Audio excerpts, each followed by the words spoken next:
Alrighty, Doctor from North America. It is Monday. Thank goodness it's Monday. Where's that mouse at? There it is. There's Robin. Hey, Robin. I got everything cleaned up right. It was a battle. I cleaned things up over the weekend, but I ended up turning, like shutting things down and then starting them again. Just the classic weekend thing, and it wiped out some of it. So, but it's all set now and right. I feel good with all of it. Hey, George, how you doing? Ready to see that March contract? We're going to get moving and putting the March contract. I think I'm going to look at, Rob and I will take a look at when the expiration is for the silver December one. Might send out the March and the December out for a couple of weeks, that type, or at least a week or so. At least 5 days, somewhere along the line.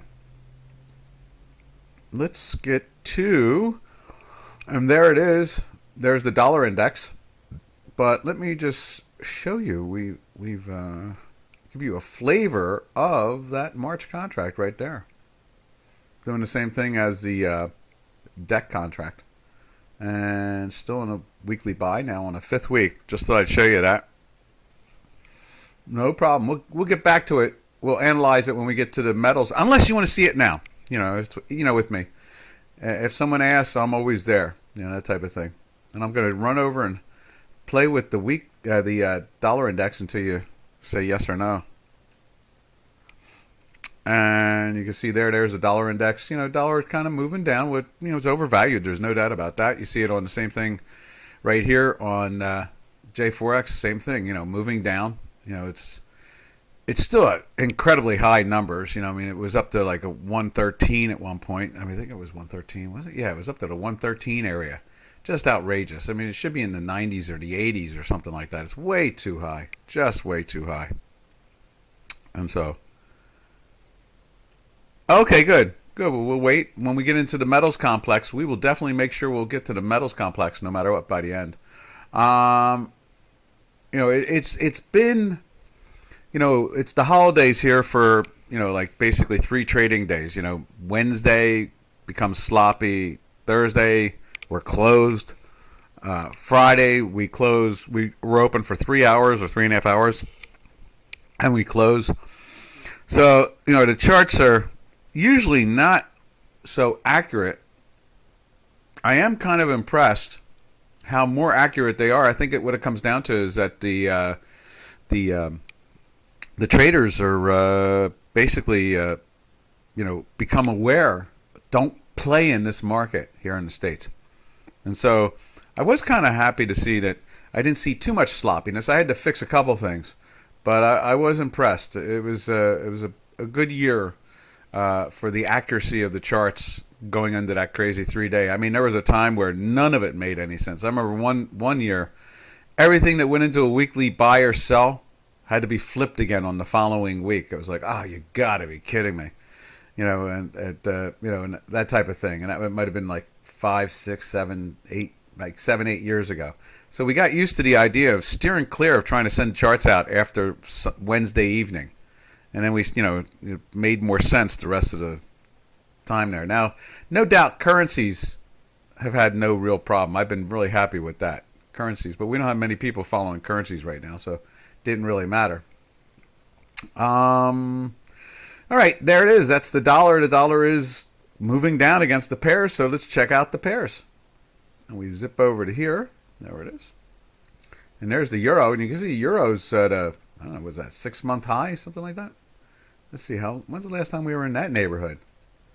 There's September, not up there then.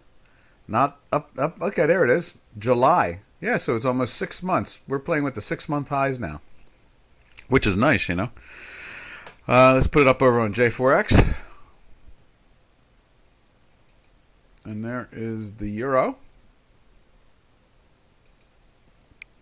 Doing a good thing there. And you can see we're getting a little toppy with the stochastics and so forth. And our math here is flattened out right there on the weekly. And what are we looking at here? This is the daily on J4X. You see, we kind of doing a little zigzag here. You know, we're still in the daily buy with no problem, but it's doing a little ziggy zaggy there, but it's still there. So it's in the daily buy, weekly buy. So it's saying fine, fine, fine, stay long or be wrong, and that's where we are now. And you can see it here. Let's put it up on weekly. There's the weekly on J4X. You can see the same thing. Strength, strength, but way, way, way up at the top end of the range.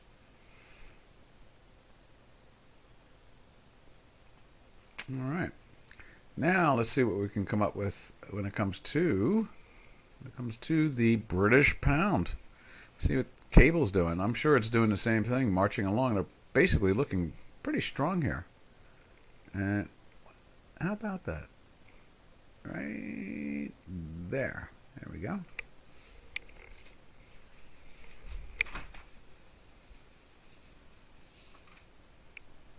And you can see there, we've got the British pound, holding up. It's up. It's up almost as high as it was on Friday. You can see it there, but it is not lifting like the way the euro is. We are rolling a little bit more over, but we are still in that buy, and we're been in that weekly buy now for a 6th week. So we're seeing that consistent strength there. Let's check it out on J4X. Right there. Same thing, and it's, choking up at the top end of its range at the moment, and it's the same thing. Lots of green there. So let's check out the daily on that. There's the daily. You can see the same thing. Lots of green overall in that whole adventure, as you see right there.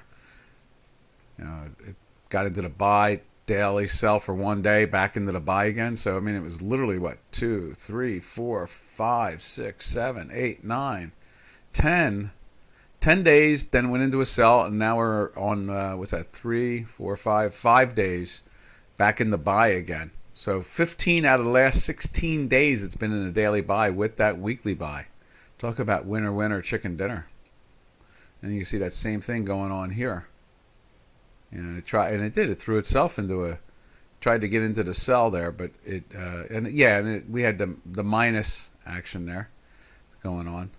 And, but it was in that weekly drive on the upside. So they've not really given up much on the marketplace there. It is holding up well, I guess you could say. What else can we say about the cable? I guess that's about it. I've been impressed with the amount of action we're seeing out of the cable. Hey, Metho! We've been looking for, I confused more than anything else because they want to. It's almost like a labor government is in there now, so it's a little confusing. And they want to raise taxes, and they want to kind of interfere. I think they want to stop drilling. I don't know. Saw a headline this morning that said something about the fire, the people who work the fire companies. The rescue teams. They say they're too masculine. Oh my God! But they say it doesn't interfere with everyday activity. But they're complaining that they're too masculine. Oh my God! This whole world is upside down anymore. Yes, we'd like a 100-pounder to try to come in and carry me out of the building while it's on fire. Speaking of which, oh my goodness, I understand that they locked people up in burning buildings in China. What is up with those people over there? They're out of their minds. Let's see what else we got going on. That is it with the cable, I guess. Nothing else to say. If no one has a question about it, we will drift our way over to the Swiss. Right there. Woke fire. Yeah, I know. Woke fascism. That's what it is. Yeah, woke fascism. Insane, isn't it? Wow, they're making things pretty clear. Now, all we need is a couple of free elections here in the States without it going on for weeks and months, at this point. Seems like in the red states, they don't have much of a problem. They get it done. And every time they have somebody in a blue state or in control on that side of the system, they just keep on disrupting, elections. I understand Arizona. What? I don't understand. I'm not even paying attention to Arizona at this point. I figure let them all fight it out, and I'll pay attention to it at the end. But they won't count 70 election districts. And they're trying to, what I guess they call it, run the clock out. In other words, they refuse to count them, and so they just want to declare the person ahead by 500 votes as the winner, but refuse to count the 70 election districts. Not 70 votes, not 70 people, 7 election districts, which come out to be about 200,000 or 290,000 votes. It's like, what is wrong with these people? You know, they just, it's like, I feel like I'm watching Guardian of the Galaxy 1, where they're trying to convince the raccoon that it's wrong to steal. And he says, yeah, but I like it. I want it. So I'm taking it. But they go, no, you can't do that, though. It's not yours. It doesn't matter. I like it. I want it. I'm taking it. It's like, oh, my God. Oh, my God. All right. So anyway, that's the craziness we have going on in the States, too. We have that same type of action here in the elections. They got this fascism thing going on. All right. From there, we go over to... we didn't put up the Swiss. Let's put the Swiss up on the screen here. There it is right there. You know, Swiss is, I guess there's a little bounce going on there. It's trying to do that today. It's in that weekly sell still. You can see that action right there. And over here on J4X, you can see the same thing. The weekly, you know, the daily is pressing down. It's in a sell just like Chicago Quant. And then the weekly, same situation. There's going to be a bunch of red also, you know, pressing down. So that pressure is consistent there. And so at this point, what we really see more than anything else is that the Swiss seems to have made some type of bottom or something for the moment. It looks like a reverse head and shoulders. So maybe they're going to drive it down even into the lower 90s. You know, we're in the weekly sell, so that wouldn't surprise me any. And you know, you can see there it was an interesting, what's that, 4-day bounce, and then we moved right back into the sell.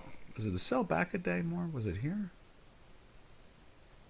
No, that was still in the buy there. Right there, maybe? No, still in the buy. So it held on to there. Let's move that. Is that right? Let me just double check that, but it looks like it. It held on. So it's still in the buy there, and then it goes into the sell off of this, and it really doesn't go anywhere. You know, I mean, more it goes up than down, you know, really. And now it's pretty much almost unchanged, just a little above where it started, and it's trying to get into the buy. You can see it's there. It's at the 28, you know, 0.00021 as a down tick one. But overall, I don't see any. I think they've resolved that Credit Suisse problem. I think that's what it comes down to. They've resolved that through the Federal Reserve. Oh, here we go. Kimbo Mad Slice. Welcome back. Where you been hiding? Oh, that's a good question. I developed it in 77, but I didn't realize how good it was until the early 80s. So, because I developed it to deal with the Higgs boson problem, you know, the God particle stuff. And I didn't, and, you know, I was not a big fan of accelerators back then in the 70s. So, you've been watching Michael from FX Passion. Oh, okay. And he has webinars on Ducoscopy as well. Yes, Passion from he's from Brazil. Exactly. Good. Yeah, he does a lot of Fibonacci, a lot of good Fibonacci, and I think he does candles too, combined together. You know, does the combination of both. So yeah, I developed it in the 70s, but didn't realize that it worked well with the financial markets until the early 80s. So, you know, like 81, 82. That's when I started putting my formula to the market, and then just back tested it from there. He has okay, yeah, there we go. Oh, yeah. So, but I was working on something else. I was working on atomic theory when I put the formula together, and it just happened to fit really well with financials. Does all right too on atomic theory too. Works well on both. But that is what it is. I hope that answers the question there. But if it doesn't, ask again. There's no problem there. Storm. Indeed. And then from there we go to the yen. And there's the yen. The yen is looking identical to the way the Swiss is. It's got that reverse head and shoulders thing going on. And we're in that weekly sell. Lots of pressure there. Let's put it up on J4X. All right. There it is. There's the yen.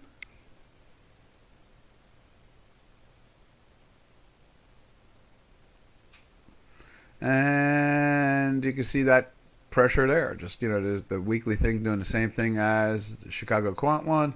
And then we go look at it on a daily basis. And there's the daily, stumbling along in the red just like Chicago is. Getting a little volatility signal at the moment. We'll see if that holds up. All right. From there, we march over to the Turkish lira.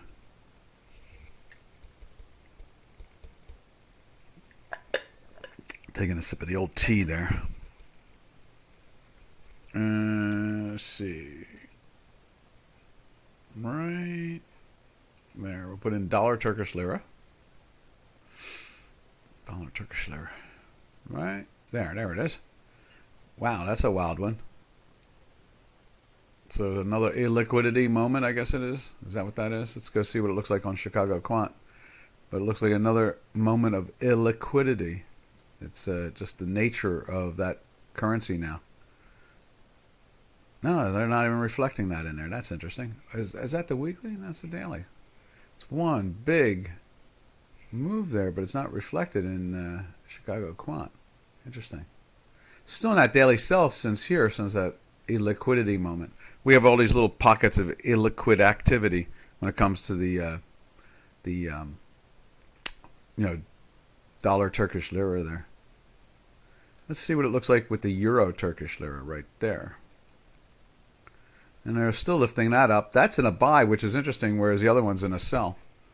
It's been... Again, I really see the euro Turkish lira as much more functional as a pairs trade, whereas the dollar one is, it's like a, I don't know what you want to call it. Yeah, there you go. It's doing that big stuff too there. That's pretty cool. And you can see it's still marching up, and we've been in that weekly buy for a bunch of weeks, and they're doing the same thing here. There's in that weekly buy for the last 4 weeks there. So, it's just pushing and pushing and pushing. And you get these liquidity moments like right there, and that's what they show us. And there's nothing much more we can do, And then what do we do from there? We go to we go over to the Canadian, the two pairs trades that kind of match up to commodities. We look at the Canadian against the dollar against the Canadian, and the dollar against the South African rand. And there's the Canadian right there. And you can see it's trying to lift its head up. It's moving against the dollar this morning there. Let's try that right there. Same action. Did it go into a buy on Friday? It did go in a buy on Friday. All right, let's put the little line in there. So it went into the buy on Friday too. Same thing. And then the weekly's still in the sell there though. You see that weekly still in the sell. And you can see the green line, just like our green line, moving up. Did I go through the euro? Yeah, but I can come back to that. That's no problem. Let's go take a look at the euro. Euro on the wall. Who's the fairest pairs of them all? And there's the euro, looking very firm there today. And it's like at a 6-month high. So that's pretty cool. It's trying to lift up there. And let's see.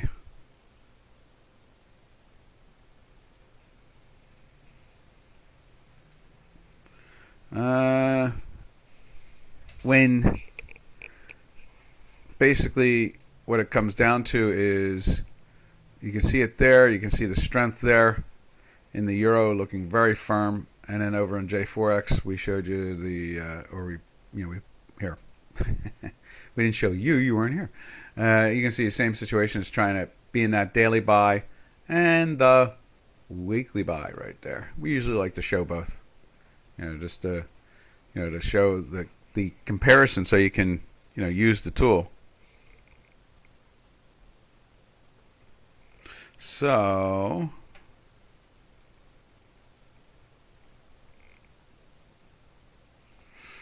that is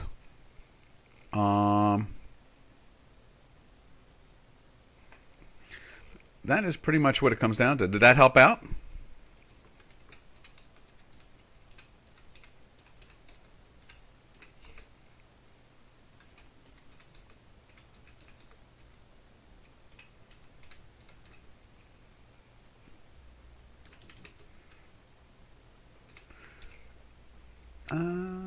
Let's see.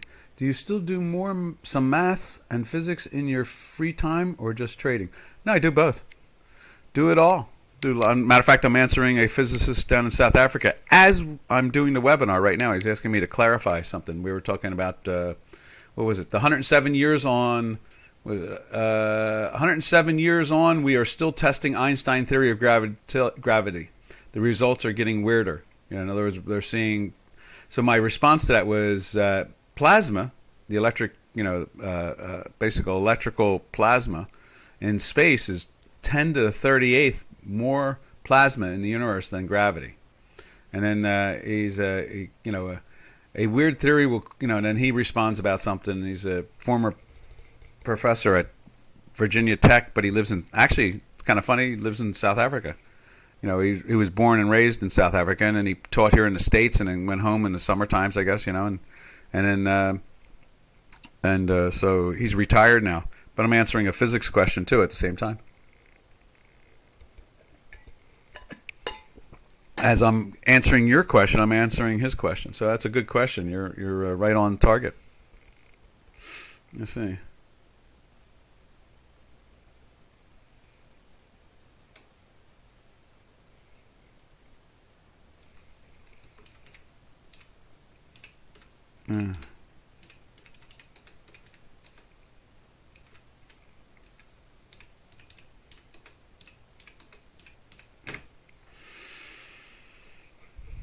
Alrighty.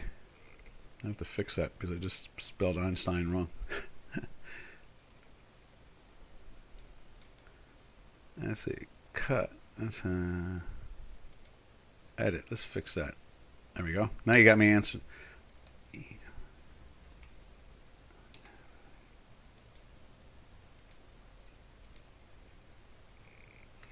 All right, there we go. So yes, I do all of it. I play around with my math because it's a primer. It gives me a primer is like a key, and when you have something that can basically identify accurate information, hence why I show J4X to the left and Chicago Quant to the right, because J4X is for free and Chicago Quant is proprietary. And I don't share the mathematics. So I just show the results. In other words, you get a chance to see, like right here. Where is it at? There it is right there. So you're seeing that it's in a weekly buy. You don't know why it's in a weekly buy except for the fact that it's above the zero line. I'm not showing you the formula. I'm just showing you the results of the formula. Does that make sense there? I hear you. Well, it's pretty easy to do. We can easily have a conversation about how to learn physics. There are two. I would have to say that there are two main pillars now of physics. There's the electric universe, and then there's mainstream, and we can go from there. Well, we'll find a way to communicate it to you, but there are two. Look at both of them, and don't pay attention to Google about either one of them, and just look at their PhDs and their Nobel Prize winners and the way they take their point of view versus the other. There's much more accuracy in the electric universe compared to the gravitational universe.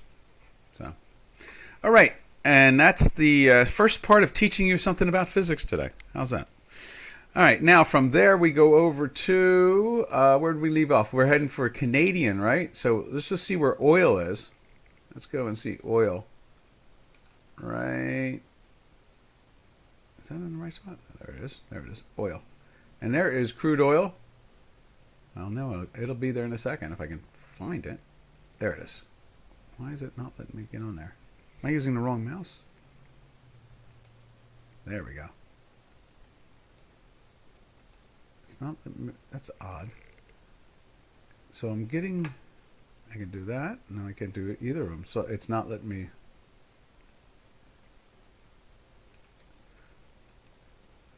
Why am I not able to? Let's do this. Let's close that and restart it.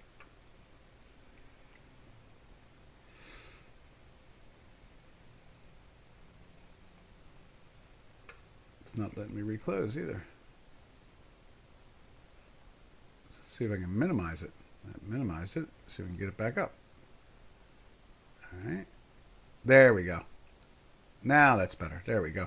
So now let's take a look at crude oil. There's January crude oil, which is the front month. You can see this dropping in value. When it drops in value, Canadian has a natural tendency to go up in value. Okay. In other words, it loses money against the dollar.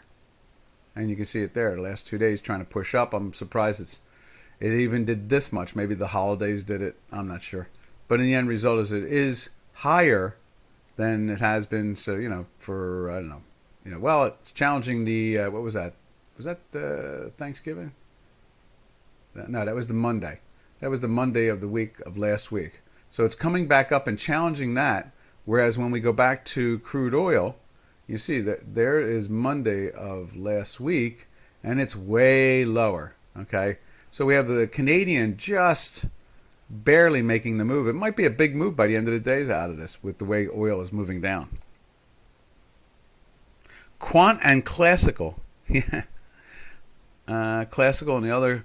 Yeah, like Newton, like Electric Universe, like pays attention to more like Newton and Maxwell and Amp, Faraday and early Einstein and let's see, Birkeland and all the names Ohm, because of electricity and so forth. They're much more into the electromagnetism and see electromagnetism as the pillar to all of physics.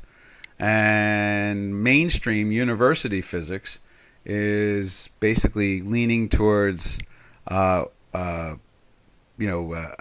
gravitational Big Bang thing. It makes the universe finite. And just like, could you really make gold finite, that it will never go past 2200 ever again? Or it'll never dip below $13 ever again. Same thing with a stock or a commodity. Will soybeans always be between $13 and $15 forever? Never. No. So when you define any type of any item in our existence as finite like that, that's not finite. It's infinite. It's not like you're looking at a bottle of soda and saying, okay, if I drink this, it's all gone. It is all gone because it's in a bottle. And they put physics in a bottle. Like it goes with that old Einstein saying about doing the same thing over and over again and expecting a different result out of it. It's like, no, finite is finite, infinite is infinite. All right, so that's undergrad. I did physics, and I have 6 graduate credits in physics, and then I went into the markets. Let's see, but my strong suit was more of chemistry and my most of my credits were in chemistry and biology and physiology, and then I ended up in biophysics, and the physics department was like, "Oh, you belong in physics. And I started doing heavier mathematics like differential equations and topology, not topography. New math. Not new math, modern math. Bell's curve, things like that. Linear approximation. Calculus 1 and 2. All the basics. Let's see, what do we got here?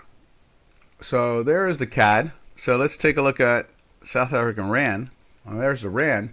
Now the Rand was interesting. Last time it made that dip, we knew it was screaming at us, telling us the gold wanted to go up. Now we do see the South African Rand trying to lift for the last 2 days. Whoa, let's see what you got. I'm 100 page into reading Thinking Fast and Slow from Daniel Kahneman. He's a Nobel Prize winner in economy. I don't know him. Let's see. Man, these Nobel Prize winners are something else. Really great book. Really, that's cool. Let me take a look. I'll look and see who he is. Stay away from Krugman. Krugman's a moron. I'm surprised he hasn't killed himself yet. He's so stupid. I'm surprised he doesn't walk in front of large objects moving or something. To be honest, I think that they give out Nobel Prizes more like cotton candy anymore. I'm not happy with the Nobel process when it comes to physics. Math is the Fields Medal. Biology, the Nobel Prizes in biology and chemistry have been outstanding. Outstanding. But when it comes to physics, it's almost like they're trying to convince us that gravity is the answer to everything, and don't pay attention to anything else. And I'm looking up this Daniel Kahneman Education Nobel Prize. Let's see what he won the Nobel Prize in.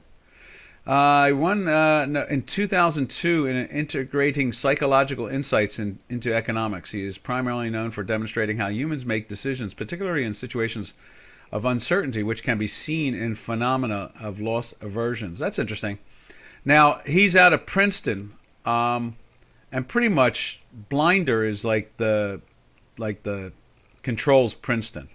I have friends that have PhDs from Princeton, and they had to run. They had to get away from there because Blinder really is a very active socialist.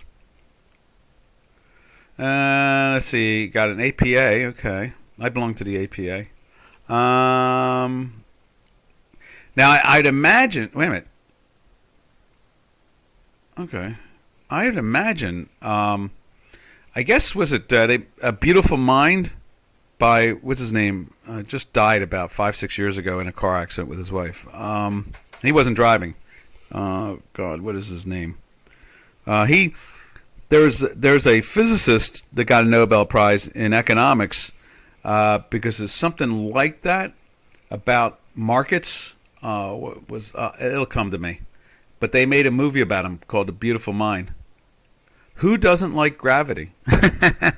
Anybody trying to pick up something large, it makes gravity definitely a challenge, that's for sure.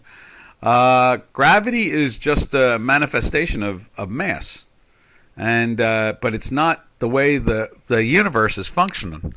The universe is much more functional, and so from it they got black holes and come up with wacko ideas from it. But we'll take a look at this Nobel Prize. He's a psychologist. He has a PhD in psychology. Okay, interesting. Yeah. And Jack Nash, that's it. Jack Nash? John Nash. Yeah. A Beautiful Mind. Let me look that up. And he was very helpful for options. Because of the statistical structure that he used. Let's see. Beautiful Mind.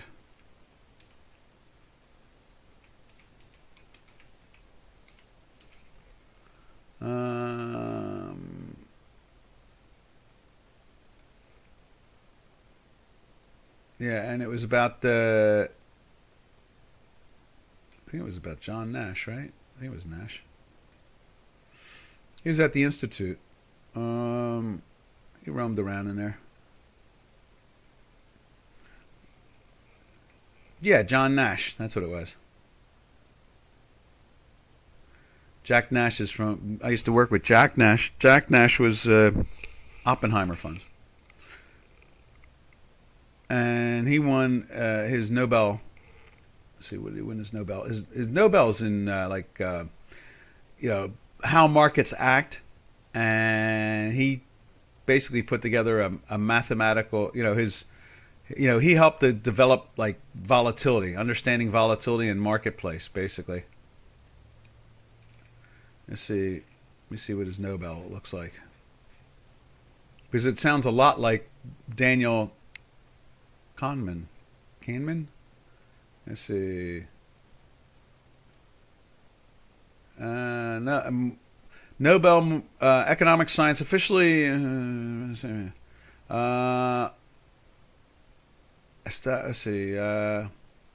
In '68, endowed perpetually for Sweden Central. Let's see. Prize in economics, Nobel. However, the nomination process. Can't they just tell me what it was? Let's see. Because it's a mathematical thing that he came up with.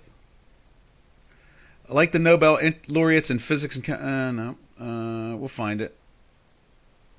In February of '95, following, Archimedes within the section prize in economics redefined the prize in social science. This made it available to researchers in such topics as political science, psychology, and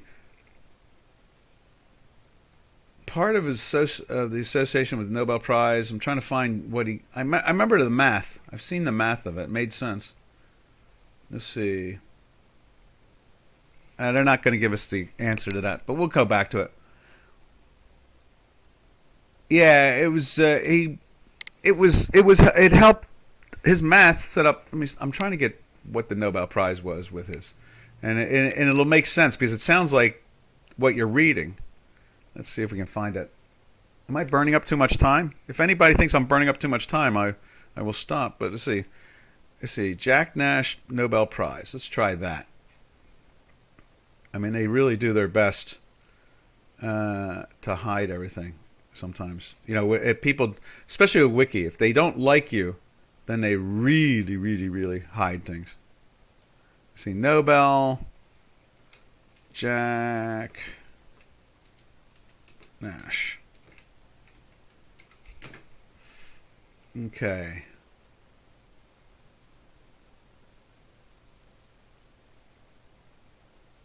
Let's see, list of laureates. See, they're doing their best. They won't tell you what he wrote.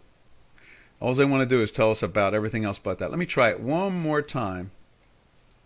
Because it sounds a lot like what you just put up there on the screen. And I was surprised that we didn't see like they had worked together since they were both out of Princeton.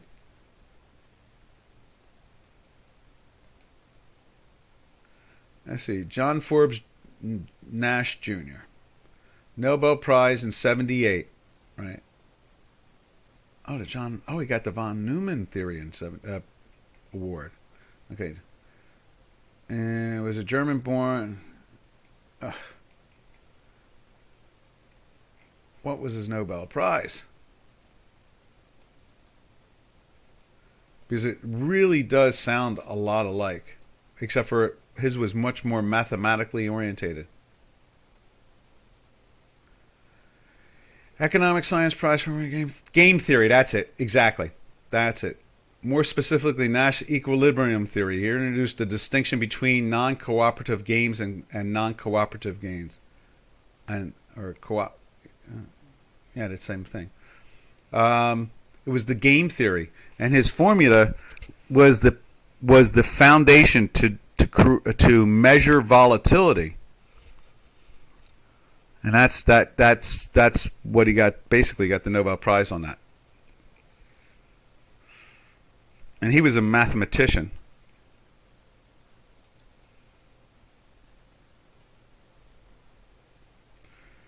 And he was looking at 20 pioneer in the study of differential geometry, partial differential equations, just basically heavy topology in a sense, neighborhoods and sets and groups, things like that. Two others won the Nobel Prize in that? Let's see.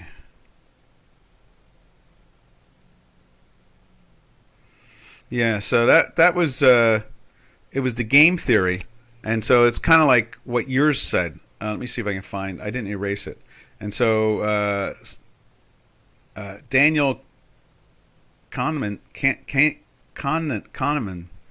was awarded for that in the same way. You know, he was looking at what? He was looking at why do they hide this stuff? Probably demonstrating how humans make decisions, particularly in situations of uncertainty. That's game theory. So humans making decisions, particularly in situations of uncertainty, that is game theory. He must have expanded on it. Or when did he get his Nobel Prize?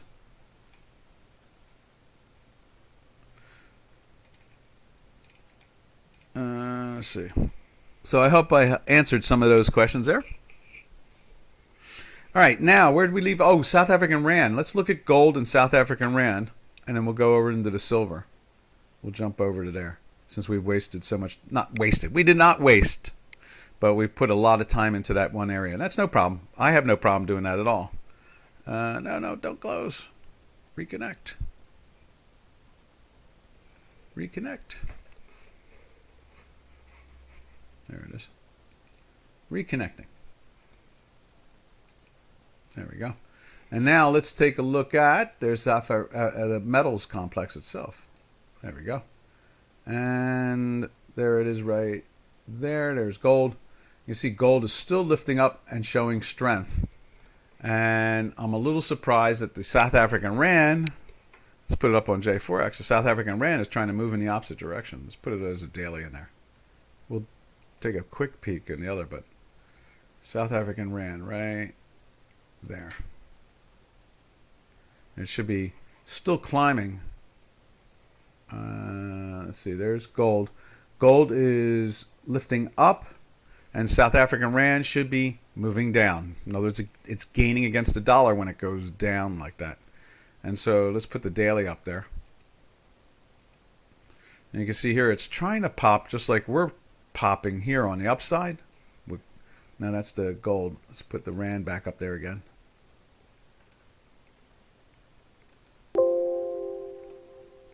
And there's the Rand. You can see the Rand is trying to lift up same way, but the weekly is still in the sell. So I think this is just, I trust the Rand more than I trust gold is in its direction in the math. And I find that to be always interesting. It just is what it is. Just refresh your screen, give it a spin, and you'll see the charts again. There we are. How do we get Nobel Prize, Doc? We got to figure something out. No thanks. You can have it. It only pays like $1 million or $2 million. It's not big money, so it doesn't matter.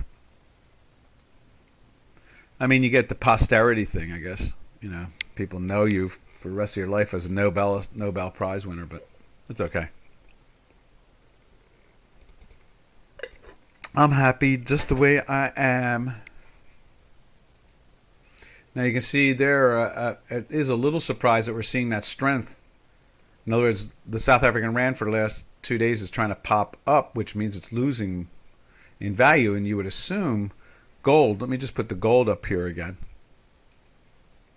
That would be trying to tell you basically that not there, right there, that gold should be heading down, and it's not. See the strength in it? It's trying to lift up. So that's a little confusing. Be careful, traders, with that, because the South African Rand on the short term is telling us that they want to sell the metals complex a little bit there. Let's see. From there, we go over to, let's go to the metals, and we'll check out the Mexican peso tomorrow, since we've been dancing along in this. So there's silver. And you can see they're playing in the low 20s, not too bad.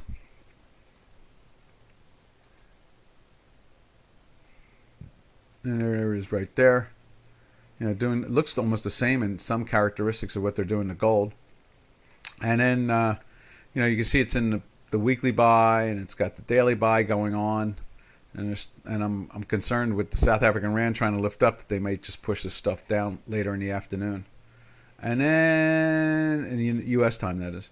And then over here, let's take a look at what was I thinking? Oh yes, let's take a look at March silver. There it is, right there. March silver, same situation. Actually, it's already starting to move down more, and starting to challenge getting close to the zero line there. And you can see the same thing. It's been in a weekly buy for 5 weeks, looking very firm. And you can see here, that's what's. Oh, look at this. J4X is trying to go red too, and you can see the line trying to break down. The South African rand is so much more accurate predicting the direction of metals than oil than Canadian is predicting the direction of oil. It's definitely nowhere near as accurate. But they're the two that we see a lot that makes sense, All right, from there, what do we do? Let's go take a look at copper. Let's see what copper's doing. I mean, they got all that noise going on in China. So, I mean, there's a lot of, freaking out going on over there. They're protesting and, so forth and so on. Things are, people are getting hurt the whole bit. And there you can see here, copper is moving down on that slope for weeks now. But we're in a weekly buy, which is kind of fascinating. They tried to really get this thing going. And after the Communist Party Congress ended, they really took this stuff up. But it's starting to leak again, back down to when the Congress was in session. This was during the Congress in session, and they found ways to basically take the product down, So this was a lot of weakness during the Congress. Then after the Congress closed, and she got, reinstated, I guess you call it. And now it seems to be weakening and weakening again. And that's usually, copper is definitely identifying to the whole system when it comes to China. It's the gold of China. All right, now from there we'll take a look at platinum. See what the platinum's up to this week. Right there. There's platinum. Seems to be holding on pretty well. I don't see why we're not seeing a weekly there. Are we seeing a weekly yet? That's last week. And there's today. So let's fix that.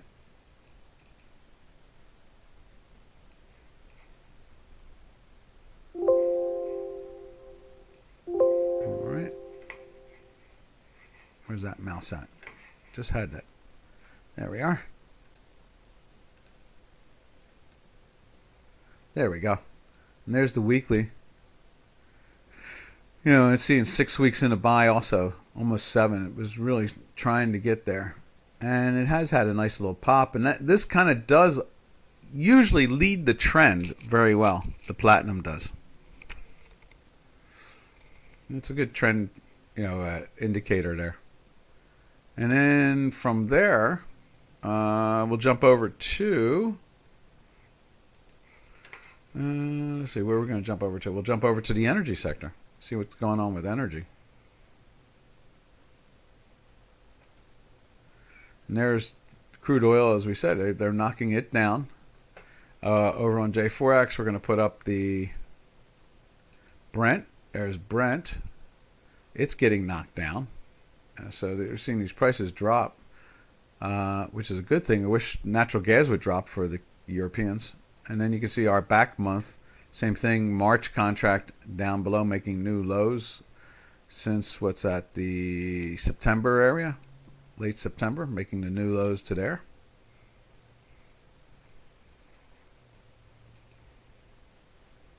Right there.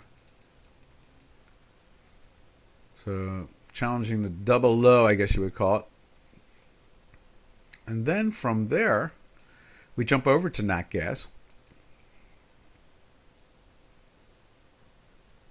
There's natural gas. You see the weakness in that the last couple of days.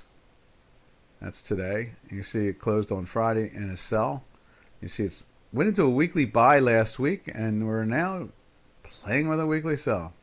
Hence why I try to steer clear of this stuff for those odd days. And then let's see. Let's take a look at some of the other products. We're going to leave that there for a second. Let's go take a look at it on J4X.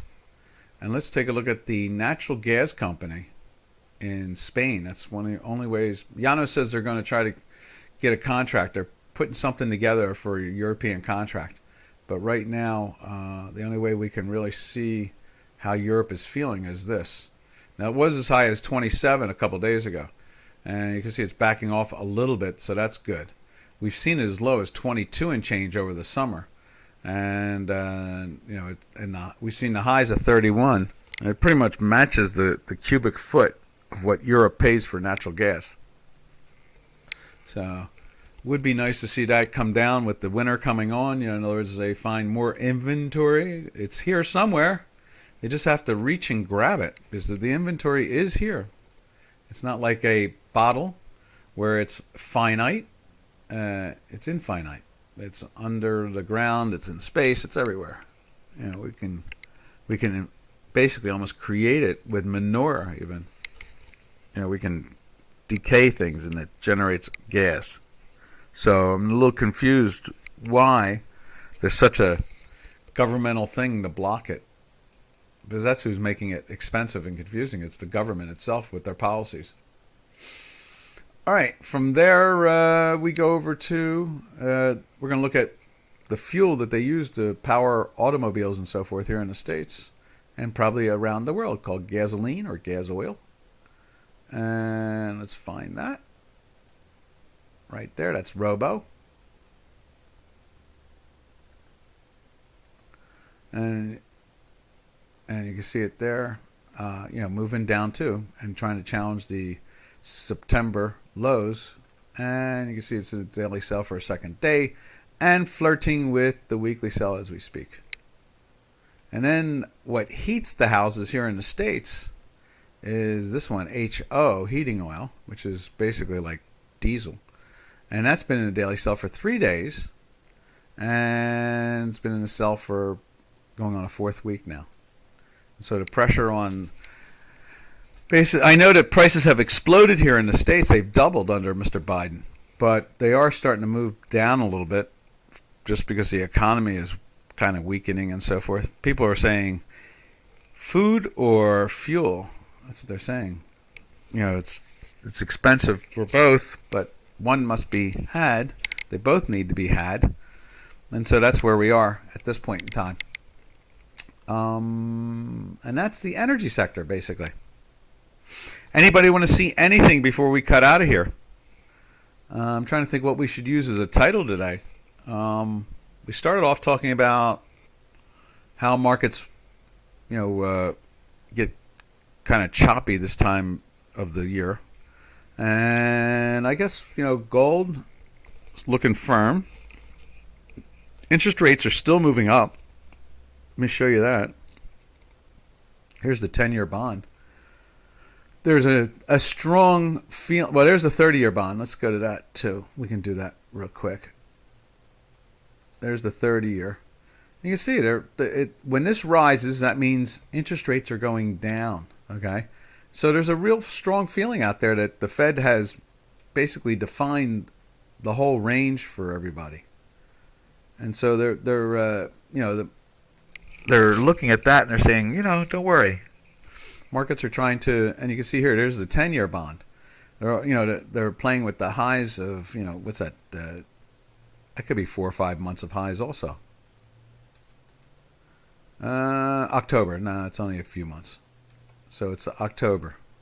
The end of September, it's going after the end of September, going into October price area, and then it's sold off hard. In other words, that meant that interest rates were rising when it goes down like that. All right, I guess that's about it. We are going to get out of here, unless someone wants to see something. And we will see you all tomorrow, same time, same channel. And we'll show you Mexican peso tomorrow. Matter of fact, what we'll do is we'll throw the Mexican peso up right now at the end of the webinar, because we always do that every day and don't want to disappoint anybody who's been watching the Mexican peso through our math. And there it is right there, still staying on the downside. You can see that. It's in a weekly sell for, since back here in mid-October. And it hasn't gone too far. It's a pretty strong currency. It's got that location thing. It's bordering the United States and a lot of commerce back and forth, just like the euro and the Turkish lira. Alrighty, so this is Doc from North America. We will catch you all tomorrow, same time, same channel. Thank you all for asking questions and getting involved. I like that. So, happy trails to you until we meet again.